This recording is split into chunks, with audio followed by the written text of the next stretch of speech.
यहाँ पर आया हूँ। मोहम्मद बिन कासिम 19 साल की उम्र में हिंदुस्तान आया था। आपको पता है मोहम्मद बिन कासिम सबसे पहले 10,000 का लश्कर लेकर के जब आया था, वो भी हिंदुस्तान क्यों आया था? हिंदुस्तान में जुल्म इस तौर पर एक राजा दाहिर सिंह ने और उसके गुंडों ने कुछ औरतों को कब्जा में ले लिया जो हज के सफर पर जा रही थी, और औरतों का माल भी लूट लिया, उनको कैद में रख दिया गुंडों ने। उन औरतों ने गुहार लगाई। कुछ लोगों ने उन औरतों की ये बातें सुनी और अरब के उस वक्त के गवर्नर जो थे हज्जाज बिन यूसुफ के पास ये खबर सुना रहे थे।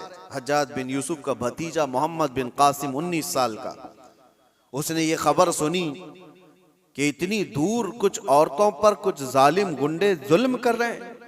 उसने वहीं से आवाज लगाई, लब्बैक या उख्ती, ऐ मेरी बहन मैं आ रहा हूं तेरी मदद के लिए। और उस जमाने में 4000 किलोमीटर का सफर करके आने वाला, जंगलों का सफर, दरियाओं का सफर, पहाड़ों का सफर, 10,000 का लश्कर लेकर एक जवान आया है। और फिर उस जमाने में मौजूद इन गुंडों और इन जालिमों को जो औरतों के हुकूक की पामाली कर रहे थे, ललकार करके कहा। फिर मुकाबला हुआ। 3 दिन तक ये लड़ाई चली थी। उसके बाद वो सारे गिरफ्तार हुए और राजा की भी गद्दी चली गई, तख्त चला गया, सब खत्म हो गया। एक 19 साला लड़के ने अमन का परचम लहराया था, लेकिन रीजन क्या था, मकसद क्या था? जुल्म से इलाके को साफ करना।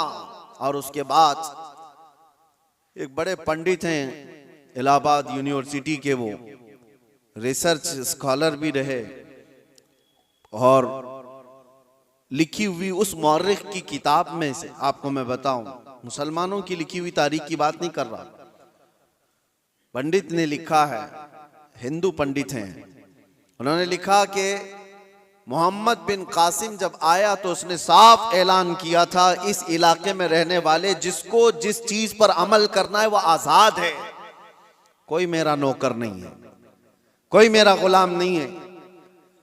और अदल ऐसा कायम किया था कि पूरे इलाके वालों ने अपने सर आंखों पर उसको बिठा रखा था, 19 साल के जवान को, क्योंकि लोग राजाओं के जुल्म से तंग आ चुके थे। देखा था उन्होंने किस तरह से किसी की भी औरत को उठा करके अपने हरम सरा की जीनत बना दिया करते थे।